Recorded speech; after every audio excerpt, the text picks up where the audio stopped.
Below the carp in Carlisle Cathedral lies the tomb of Bishop Richard Bell, who died in 1496. On the tomb are brass engravings accurately depicting real dinosaurs with long necks and tails many years before paleontologists unearthed their fossils to know what they looked like. Richard and other humans must have seen living dinosaurs during the 1400s. One individual who lived at that time was England's first printer, William Caxton, and in 1484 he observed, "About the marshes of Italy, within a meadow, was sometime a serpent of wonderful and right marvelous greatness, right hideous and fearful. For first he had a head greater than the head of a calf, secondly he had a neck greater than the length of a donkey, and his body made after the likeness of a dog. And his tail was wonderfully great, thick and long, without comparison to any other." Similarly, according to a record that still exists in Canterbury Cathedral's library, on the afternoon of Friday, September 26, 1449, two giant reptiles, one black and the other reddish and spotted, were seen by many witnesses fighting for an hour on the banks of the Stour River near the English village of Little Cunard.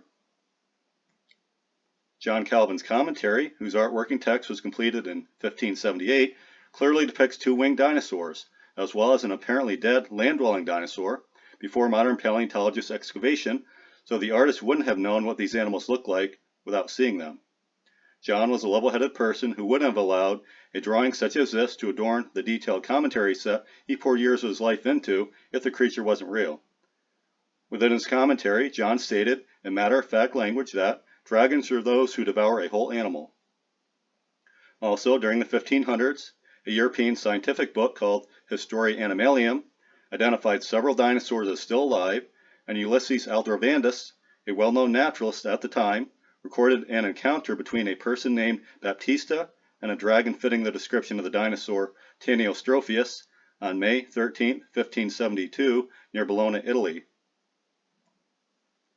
The Ica stones are a collection of more than 15,000 carved stones discovered near the vicinity of Ica, Peru, during the 1500s. The images on these stones were apparently created in pre-Columbian times and buried in a large number of tombs containing Native American skeletons. Many of these stones accurately show real dinosaurs that must have coexisted with people living at that time. Some have tried to dispute their authenticity without success. However, even if some of the stones were forged, an abundance of other legitimate evidence that man lived with dinosaurs still exists. The Mochi culture, also from Peru, which flourished between 400 to 1100, undisputedly identified dinosaurs on their pottery, as shown on this slide. In Psalm 91:13, the Douay-Rheims translation of the Bible mentions a creature called the basilisk. This is interesting since Cosmographia, one of the most successful and popular books of the 16th century, also includes a drawing of a basilisk with plate-like scutes on its back, a structure on its head resembling a crown, and a beak-shaped mouth.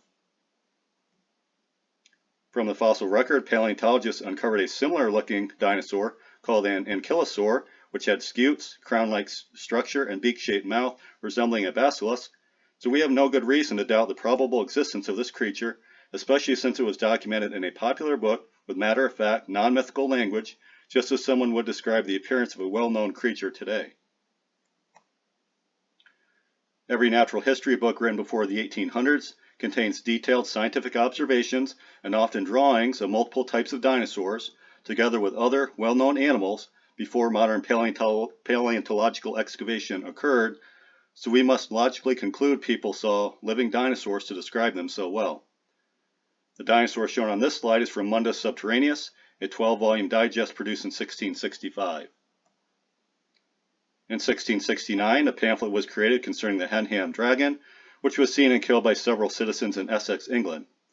The pamphlet title reported in straightforward, non-mythical language, "The Flying Serpent, or Strange News out of Essex, being a true relation of a monstrous serpent, which hath divers times been seen at a parish called Henham on the Mount, within 4 miles of Saffron Walden, showing the length, proportion, and bigness of the serpent, the place where it commonly lurks, and what means hath been used to kill it. Also a discourse of other serpents, and particularly of a cockatrice killed at Saffron Walden." The small village of Henham still today proudly displays an image of this dragon on their town sign. Also, the Statistical Account of Scotland, which was published in 1793, stated that between the end of November and early December, many people observed, in their words, the very uncommon phenomenon of fiery red dragons flying through the sky rapidly toward the east just before a storm began. The word dinosaur was coined by Sir Richard Owen in 1841 and began to effectively replace the words dragon and serpent to describe mammoth reptiles. Modern excavation of dinosaurs began during Owen's lifetime. In 1879, Samuel Hubbard, the honorary curator of archaeology in Oakland, California's Museum of Natural History, discovered this petroglyph, which clearly displays a dinosaur resembling Edmontosaurus in the Havasupai Canyon in Arizona. He found petroglyphs of other real animals such as ibex and elephants shown together with a dinosaur. Concerning the dinosaur petroglyph, Hubbard said, "Taken all in all, the proportions are good. The huge reptile is depicted in the attitude in which man would most likely to see it, reared on its hind legs, balancing with a long tail, either feeding or in a fighting position, possibly defending itself against a party of men." It's reasonable to conclude the original creator of this petroglyph actually saw a living dinosaur to produce such an accurate representation. Here's another petroglyph existing under the Kachina Bridge in the Natural Bridges National Park in Utah, which clearly shows a land-dwelling sauropod dinosaur drawn prior to paleontology. A flying dragon 92 feet long and 50 inches in diameter was killed in Arizona by two ranchers, as reported in the April 26, 1890 edition of the Tombstone Epitaph, through a story titled "A Strange Winged Monster Discovered and Killed in the Huacha Desert." This is especially interesting since flying reptiles with wingspans up to 54 feet have been uncovered by paleontologists. The 1902 edition of the Encyclopedia Britannica left open the possibility that oceanic dinosaurs still existed when it stated, "It would thus appear that, while, with very few exceptions, all the so-called sea serpents can be explained by reference to some well-known animal or other natural object, there is still a residuum sufficient to prevent modern zoologists from denying the possibility that some such creatures may, after all, exist." Likewise, a dictionary produced in 1927 claimed that dinosaurs were now rare.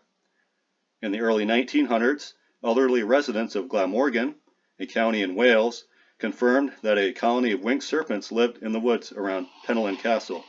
For example, one old man said in 1909 that when he was a boy in the 1800s, the beautiful winged serpents looked as if they were covered with jewels of all sorts. Some of them had crests sparkling with all the colors of the rainbow. When they were angry, he reported they flew over people's heads with outspread wings. He was adamant this was no old story invented to frighten children, but was a factual situation.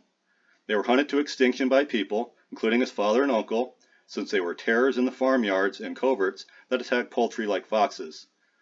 If all dinosaurs are truly extinct, probably due to humans killing the remnant, then it appears, based on the best available evidence, that it happened recently, and surely not 65 million years ago. Along this line, it's reasonable to ask, if an asteroid really wiped out all dinosaurs 65 million years ago, then why didn't it also eliminate other reptiles and more fragile creatures such as salamanders, frogs, and butterflies? Several countries, cities, and towns include dinosaurs on their flags and official symbols.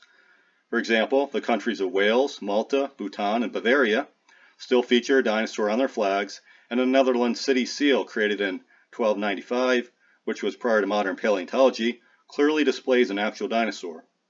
Additionally, several places across Europe still have old dragon names, such as Drachenfels Castle and the town of Worms in Germany, Grindelwald in Switzerland, as well as Dragon Hoard and Grindelford in England, which makes little sense if these were mythical creatures. The oceans and huge water bodies of our world are largely unexplored, and we know that creatures once thought to be extinct, such as numerous living fossils, have indeed been discovered. So it wouldn't be surprising to the creationist worldview if aquatic dinosaurs still lived there. Modern evidence also suggests that a few remnant land dinosaurs may have actually existed in isolated locations on Earth within the last 100 years. According to herpetologist James Powell, biologist Roy Mackal, William Gibbons from the Institute for Creation Research, and Eugene Thomas, an American missionary who has served in the Congo since 1955, modern Congo and Cameroon natives have reported seeing live dinosaurs in the second half of the 1900s and consistently pointed to drawings of Apatosaurus and Diplodocus dinosaurs when asked what these creatures looked like. An engineer named Herman Registers led a team to the Congo in 1981 and allegedly saw a massive reptile with a long, graceful neck appear above the surface of Lake Tele from a distance of about 30 feet away and then stare at them for a few seconds before slipping below the surface. His expedition team also said they heard the ear-splitting roar of a huge animal as it crashed through the swamp near their camp at night. A small number of professional scientists have also documented sightings, including biologist Marcelin Agnana, who claims that he and his team observed a 16-foot-long, blackish-brown reptilian animal with a wide back, long neck, and small head in the Congo.